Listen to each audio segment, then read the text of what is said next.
మేనమామని నేను. శిల్ప సైడ్ మేనమామ. ఏంటండి మరి శిల్ప గారు ఇట్లా దాదాపు ఒక 4-5 సంవత్సరాలుగా ఒంటరిగా ఉంటున్నారట. మరి మీరు ఎప్పుడు కూడా చందు గారితో మాట్లాడి ఒప్పించే ప్రయత్నం చేయలేదా? ఒప్పించే ప్రయత్నం చేయలేదు. నాకు రీసెంట్లీ ఈ మధ్య కొన్ని ఫంక్షన్లలో కలిసి శిల్ప చెప్పింది నాకు ఇట్లా జరుగుతున్నది ఈ పరిస్థితి అంటే ఏం చెప్పాను, ఓపిక పట్టమ్మా, అన్నీ చదువుకుంటాయి, కొంచెం అయితే ఓపిక పట్టు, నువ్వు మాత్రం దూరం ఉండొద్దు, కలిసి ఉండాలి. కాలమే నిర్ణయం చేస్తుంది ఏది కానీ. ఇప్పుడు వీళ్ళు మామూలు వ్యక్తులుగా సెలబ్రిటీస్ కదమ్మా, మరి వాళ్ళతో మనం డీల్ చేయాలంటే చాలా కష్టం, ఓపిక పట్టాలి.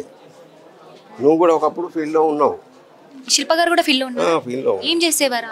అప్పుడు కొన్ని యాడ్స్లలో కొన్ని పిక్చర్స్లో కూడా ట్రై చేశారు, వచ్చింది కూడా. ఇక తర్వాత పేరు కూడా మార్చారు వాళ్ళే, శిల్ప కన్నా అని చెప్పి. అంటే ఇప్పుడు శిల్ప గారిది కూడా ప్రేమ వివాహమే అని చెప్తూ ఉన్నారు. అంటే ఇది ఇప్పుడు బుల్లితెర ఇండస్ట్రీలో ఉన్నప్పుడే జరిగిందా ఇదంతా? బుల్లితెర టెలివిజన్లో ఉన్నప్పుడు ఇండస్ట్రీకి ఇంకా రాలేదు, రాకముందు నుంచే వీళ్ళు ప్రేమలో పడ్డారు. ఇక్కడనే ఒకటే కాలనీలో ఉంటారు, ఒకటే బస్తీలో ఉంటారు. వాళ్ళ ఇల్లు కూడా పక్కనే దగ్గరనే. మళ్ళా శిల్ప వాళ్ళ డాడీ మళ్ళీ చందు వాళ్ళ డాడీ కూడా క్లోజ్ ఫ్రెండ్సే వాళ్ళు. ఇక అట్లా కూడా వాళ్ళందరూ ఒప్పుకున్నారు అమ్మా. ఒక 20 సంవత్సరాలు వెనక్కి వెళ్తే వీళ్ళంతా కూడా ఒక ఫ్యామిలీ ఫ్రెండ్స్ లాగా. 20 కూడా చాలా దూరం, అది ఇంకా బిఫోరే. మీ మ్యారేజ్ కాకముందు కూడా చెప్పారు నాకు, చందు కూడా చెప్పాడు, ఇట్లా మేము ప్రేమించుకున్నాము. శిల్ప చెప్పింది, మా ఇంట్లో ఒప్పుకుంటలేరంటే మీరు ఓకేనా, మీరు మంచిగా ఉండగలిగితే నేను నిలబడి చేస్తానని చెప్పానమ్మా. అవును, నా ఇంటికి కూడా ఎన్నోసార్లు వచ్చారు. చందు కూడా నాకు కొడుకు కాదు, ఒక బెస్ట్ ఫ్రెండ్ లెక్కనే. ఏమైనా బాధలు ఉన్నాయి, ఏమైనా ఉన్నా మీతో ఏమైనా షేర్ చేసుకునే వాళ్ళ? అంటే ఈ మధ్య చాలా బిజీ అయిపోయాడు. ఒకప్పుడు అది నేను ఉండేది బోయినపల్లికి వచ్చేవాడు రెగ్యులర్గా, కానీ ఈ మధ్య కొంచెం గ్యాప్ ఎక్కువైంది, బిజీ అయిపోయాడు. అంటే ఇండస్ట్రీ అన్నప్పుడు అలానే ఉంటుంది. సో ఈ సీరియల్లోకి ఎంతకాలంగా ఎంటర్ అయ్యారు అసలు? ఈ ఆఫర్ ఎలా వచ్చింది తనకి? ఎవరికి? ఈ సీరియల్ సైడ్ ఇండస్ట్రీ వైపు వెళ్ళాలని తనకు ఉండేనా ముందే, లేకపోతే ఏమైనా ఆఫర్ ద్వారా వెళ్ళాడా, అసలు ఎలా జరిగింది? అది ఆ ఫీల్డ్ నాకు అంతగా ఐడియా లేదు. కాకపోతే సినీ ఫీల్డ్లో ఉన్నాడు అని మాత్రం తెలుసు, అంత డీటెయిల్ లేదు. సీరియల్స్లోనే ఎక్కువ వస్తాడని తెలుసు. ఇప్పుడు పవిత్ర గారు తెలుసా మీకు? పవిత్ర గారితో పెళ్లి చేసుకున్నట్టు, తనతో ప్రేమలో ఉన్నట్టు, అంటే సీరియల్లో నటించేటప్పుడే అదే సమయంలో వీళ్ళు స్నేహితులు అవ్వడం, అక్కడి నుంచి ప్రేమగా మారడం, అక్కడి నుంచి పెళ్లి వరకు దారి తీయడం, ఇదంతా కూడా మీకు ఎప్పుడన్నా చెప్పారా? ఇట్లా తన్ని ఇష్టపడుతున్నా? చందు చెప్పలేదు, కానీ మా కోడలు చెప్పింది నాకు. ఇట్లా అతను వేరే ఆవిడతో తిరుగుతున్నాడు, చేస్తున్నాడు, మీరు మాట్లాడాలి కదా అంటే ఆగమ్మ నాకు ఆమె ఫోటో చూపించింది, పవిత్ర గారి ఫోటో.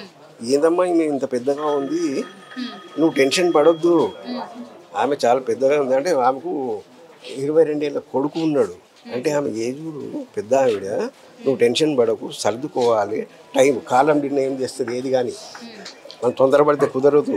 అంటే ఇప్పుడు మీ చందు గారి కన్నా పవిత్ర గారు చాలా పెద్ద, చందు కంటే కూడా పెద్దమ్మ నా ఐడియాలు అయితే. చందు కంటే కూడా ఈ విషయం తెలుసుకున్నప్పుడు మరి వద్దు అని ఎప్పుడన్నా నచ్చ చెప్పడానికి చూసారా? నేను మాత్రం చందు మాత్రం నాకు కలవలేదు. ఈ మధ్య అసలు నాకు టచ్ అప్లో లేడు చందు.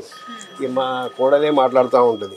చెప్తున్నాను ఆమెకు, ఓపిక పట్టు, అన్నీ చదువుకుంటాయి, మేము మాట్లాడదామని చెప్పాను. మన రీసెంట్ కూడా పెళ్లిలో కూడా కలిసింది, అప్పుడు కూడా చెప్పింది, మేము ఇదే విషయం చెప్పాను నేను, తొందరపడకు, సర్దుకుంటాయి, మేము మాట్లాడతాం. మీరు చూస్తూ ఉంటారా? తను ఇద్దరు కలిసి నటించినటువంటి సీరియల్ చూసారా మీరు? చూడరా? అంటే మీ ఒక బెస్ట్ ఫ్రెండ్ అన్నారు, మరి సినిమాలు కూడా చూడను. వ్యక్తిత్వం సో మంచి వ్యక్తి, మంచి వ్యక్తి. నేను చెప్తున్నాను కదా, ఒక ఫ్రెండ్ లాగా. నేను బాబాయ్. ఏంటంటారు వాళ్ళ పరిస్థితి, ఏంటంటారు ప్రస్తుతం? వాళ్ళ పరిస్థితి చూస్తుంటే చాలా అసలు క్షీణించిపోయారు కుటుంబం అంతా కూడా. ఏమంటారు? ఇంకా టైం ఉంది కదమ్మా, ఇప్పుడు మాట్లాడుకునే విషయం కాదు ఇది. మనము వాళ్ళకు మంచి జరగాలని కోరుకుంటున్నాను. నమస్తే అండి, మీ పేరు? నా పేరు అఖిల్. ఏమవుతారు మీరు చందుకి? మా మేనమామ. మీ మేనమామ? ఏం చెప్తారు మీ చందమామ గురించి? అంటే వ్యక్తిత్వం ఎలాంటిది? కుటుంబాన్ని అంటే వదిలేశారు అంటున్నారు అందరూ, పవిత్ర గారి వల్లే ఇక్కడ కుటుంబాన్ని వదిలేశారు, 2 పిల్లల్ని వదిలేశారు అంటున్నారు, మరి ఇది నిజమేనా? మీరు ఏం చెప్తారు? మా మామయ్య అయితే చాలా మంచివాడు అండి, మాతో అయితే చాలా బాగుండే, కుటుంబం కూడా బాగానే ఉండే, అంతా చాలా బాగానే ఉండే. సడన్గా ఆమె రావడం కారణమే కొద్దిగా. ఎంతకాలంగా మీ ఫ్యామిలీకి దూరంగా ఉంటున్నారు? 5.5 years. 5.5 years. 5.5 years నుంచి కొద్దిగా ఫ్యామిలీలో కూడా కొట్లాటలు కావడం దూరం అయ్యాడు కొద్దిగా. అంటే ఇక్కడ ఏమన్నా భార్య అంటే మీ అత్తమ్మని కొట్టడము, శిల్ప గారిని కొట్టడము, ఏమైనా ఇట్లా ఏమైనా బాధలు పెట్టడం అలాంటివి ఏమైనా చోటు చేసుకున్నాయా? అట్లాంటి సంఘటనలు ఒక్కొక్కసారి అయినుండే.